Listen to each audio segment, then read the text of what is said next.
Capítulo 6. O caminho para Waterfall. Subimos por uma trilha, nos aproximando de um desfiladeiro sobre um rio turbulento. Chovia bastante, e o ressoar de cristais parecia distante o suficiente para que pudéssemos prosseguir até o próximo marco no DBF, o território de Waterfall. América seguia logo atrás, acariciando o bebê vazio em seu colo. Estavam ligados por um cordão umbilical translúcido. Precisamos de ajuda, Wave. Ela disse, sorrindo com o toque do bebê em seu rosto, cheio de sardas. Flowers foi de grande ajuda. Quem sabe Waterfall e September possam ajudá-lo? Talvez. Nós não os conhecemos. Eles não nos conhecem. Vagantes de aço podem ser pessoas... Solitárias? Não é a palavra que usaria. Conseguimos cortar caminho pela escarpa do desfiladeiro e descemos por uma elevação de pedregulhos. América desceu se equilibrando. O bebê retornou para o seu ventre e se acalmou. Alcançamos uma espécie de pântano brumoso. Centenas de milhares de cadáveres de cristal tentavam se libertar da gosma negra sob a bruma de cristal. Precisávamos tomar cuidado. Apesar de estarem presos ao líquido, seu toque ainda era capaz de enlouquecer o mais são dos vagantes. América não vestia aço, apesar de seu filho não tê-la enlouquecido. Isso não era uma garantia de que ela não seria. Adicionei o território ao DBF. Estávamos pegando os trechos não mapeados por Flowers para alcançarmos o bunker de Waterfall. Os mortos estendiam suas mãos cadavéricas em nossa direção. Alguns raspavam seus dedos apodrecidos no aço de minhas botas. Foi quando uma sensação inebriante tomou conta de mim. Lá estávamos, América e eu, cruzando pelo cemitério de brumas. Mas os observava de longe, como um espectador distante numa tela. Não era mais capaz de interagir com o meu corpo. Sentia-me um vazio. Vagando pelo mundo dos mortos, senti uma presença poderosa. Uma jovem loura de corpo esguio caminhava por entre centenas de cadáveres. Aos poucos, ela afundava na gosma negra do pântano brumoso. Uma sensação terrível tentava me invadir. Um ódio avassalador, uma gritaria agonizante e incontrolável. A fúria de uma mãe em luto pela filha. Era como se estivesse sendo atraído para o seu túmulo. Mas como poderia? Que conexão tínhamos com ela? Emília era apenas uma estranha, vítima daquele vagante da fenda. Ela só nos viu por alguns poucos segundos. Não tinha como nos tocar. Pelo menos não o suficiente para que nos levasse ao seu túmulo. Todos que sobreviveram à confluência possuíam um túmulo. Um plano para o qual corríamos quando estávamos próximos demais da morte. Um último lugar seguro em nossas mentes. Alguns os usavam como ponte para alcançar outros. A maioria os usava apenas para fazer a travessia da vida para a morte, pois preferiam não sentir a dor e arcar com seus custos. Os vagantes da fenda extraíram todo o seu conhecimento sobre os vazios de seus túmulos. Como fizeram isso ainda era uma imensa incógnita. Sabia que Emília me atrairia de qualquer forma para o epicentro de seu túmulo. Lá, entre milhares de crânios despontando do solo enlameado, estava ela, agarrando-se ao vazio de sua filha, uma Sky completamente transtornada pelo ódio que emanava de sua mãe. Os olhos da criança se moviam rapidamente num tom escarlate. Você viu o que aquele homem fez comigo? Ainda assim, não o teme. Quem é você? Aproximei-me de Emília, mantendo uma certa distância da criança e de seu toque. Wave, sou um vagante de aço. Aquela lá fora é América, uma vagante da morte que sobreviveu ao toque dos vazios. Wave, uma bela escolha para um vagante de aço. Restam poucos de nós. De fato restam, mas e quanto aquela mulher? Acha que Cassie a poupará quando souber que ainda está viva? Você parece saber mais do que está me contando. Quem é você de verdade, Emília? Uma galáxia brilhou em seus olhos num tom esmeralda. Então fui arrastado para o interior deles, caindo por um abismo de escuridão. Nos vemos por aí, Wave. Lembre-se, você não está seguro em seu túmulo. Na chuva gélida, América fuçava o DBF dela em busca de sinal de algum satélite da Ordem. Ainda estávamos atrasados para pegar o próximo que passaria sobre as cordilheiras que demarcavam a fronteira oeste do território de Flowers. A conversa com Emília em seu túmulo ainda se repetia em minha mente. Pelo visto, ela havia atraído somente um de nós para aquele lugar sombrio. O cemitério de Brumas ficou para trás e logo seria adicionado ao mapa principal. Talvez por ser um lugar com grande concentração de energia vazia, ele tenha sido um catalisador para anomalias, como Emília.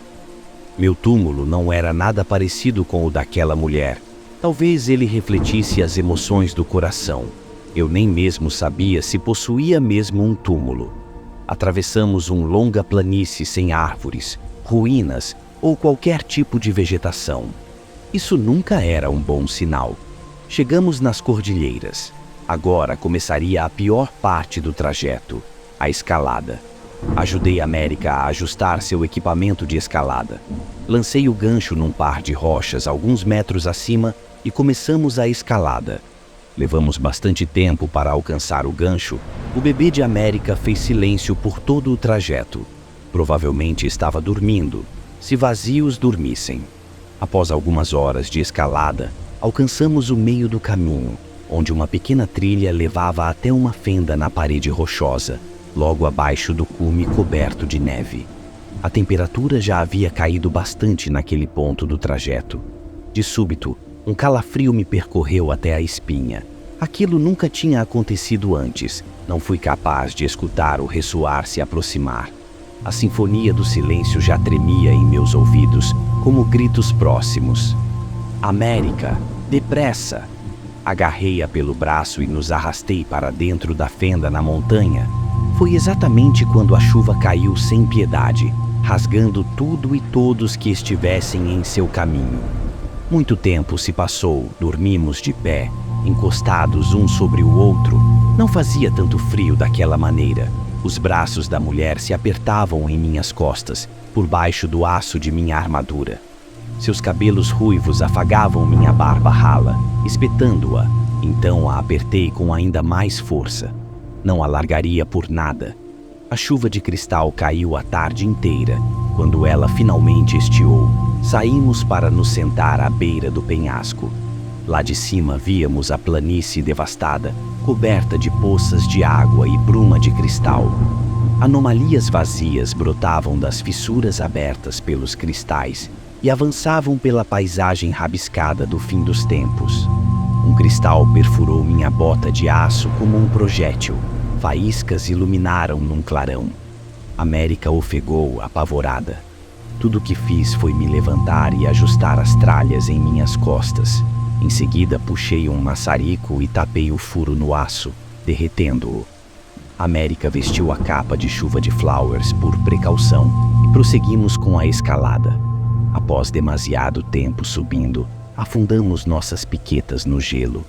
América teve um pouco de dificuldade para se acostumar com o tranco, mas passei certa confiança no que estava fazendo. Ela apenas seguiu os meus passos. Uma águia pousou numa elevação próxima e nos encarou por alguns instantes. Em seguida, partiu para o céu acima das nuvens. A noite caiu como um véu sobre nossas cabeças. Seguimos por mais algumas centenas de metros acima e descansamos no topo. Lá de cima, podíamos avistar uma luz distante. Uma espécie de farol girava no meio de um imenso lago. Do outro lado ficava o bunker, na base da montanha oposta. Estávamos perto de Waterfall. Estávamos ali para remendar os laços dos vagantes de aço. As cordilheiras marcavam a fronteira entre o território de Flowers e Waterfall. Normalmente, os vagantes de aço usariam a trilha de Flowers, esta que abria passagem seguindo por uma rede de cavernas que permitia que o rio cruzasse por dentro das cordilheiras. Esse teria sido o caminho fácil e talvez o que nos levasse direto para aquele vagante da fenda. Não estávamos prontos para um encontro com o sujeito. Não tínhamos como enfrentá-lo, não com o pouco que sabíamos. Esperávamos que Waterfall soubesse mais sobre eles, já que esteve por tanto tempo no território deles. Descemos usando o equipamento de escalada. No entanto, No meio do caminho encontramos uma trilha rochosa e escadas de aço estendidas. Provavelmente pertenciam aos vagantes de aço do território. Não demorou muito para chegarmos ao solo. A parte mais difícil tinha sido a escalada. Descer era fácil. Lá embaixo, o solo parecia se comportar de maneira estranha, como se fosse capaz de se mover. Rochas e pequenos detritos de cristal eram arrastados como se por uma força além da vida. A gravidade perdia seu domínio naquela região. De repente, o meu DBF enlouqueceu, emitindo sinais de socorro e o alerta fatal de toque dos vazios. A lama escura que cobria a planície começou a levitar sobre o solo lá embaixo, como uma chuva invertida em direção aos céus. Filetes escuros subiam vagarosamente para uma tempestade que se formava acima das nuvens. Uma tempestade vazia. Já tinha ouvido falar sobre aquilo, mas jamais havia visto com os meus próprios olhos. O solo reverberou. Algo grande se aproximava. Um veículo da ordem. Um homem de cabelos grisalhos e cavanhaque despontou o rosto pela janela e berrou, quase estourando suas cordas vocálicas. Subam depressa! Cassia está vindo! Saltamos sobre a carroceria do veículo e o sujeito pisou no acelerador, desviando de rochedos e fissuras no solo. O gramado alto começava a levitar ao nosso redor, junto com a lama. Até mesmo o bebê no ventre de América levitou por alguns instantes. No entanto, ela o agarrou, mantendo-o em seu regaço. Raios e relâmpagos iluminaram o céu noturno. Figuras sombrias surgiram no céu. A lama começou a acelerar sua subida. Estilhaços de cristal se desprendiam do solo e subiam como projéteis em direção aos céus. Os estrondos do cristal se prendendo na lataria embaixo do veículo se intensificavam. Pai, pisa fundo. Isso tá ficando perigoso. Falou uma voz feminina no rádio. Cuidado com as anomalias do lago. O sujeito desviou de centenas de mãos cadavéricas que saltaram do solo cobertas de cristais e seguiu para o interior de uma densa neblina de cristal. América e eu nos protegemos dos fragmentos afiados, usando nossos mantos grafênicos, e nos abaixamos na carroceria. A água do lago começava a levitar rapidamente.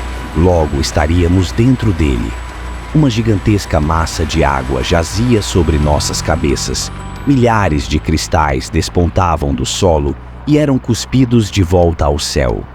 A sinfonia do silêncio parecia ressoar invertida.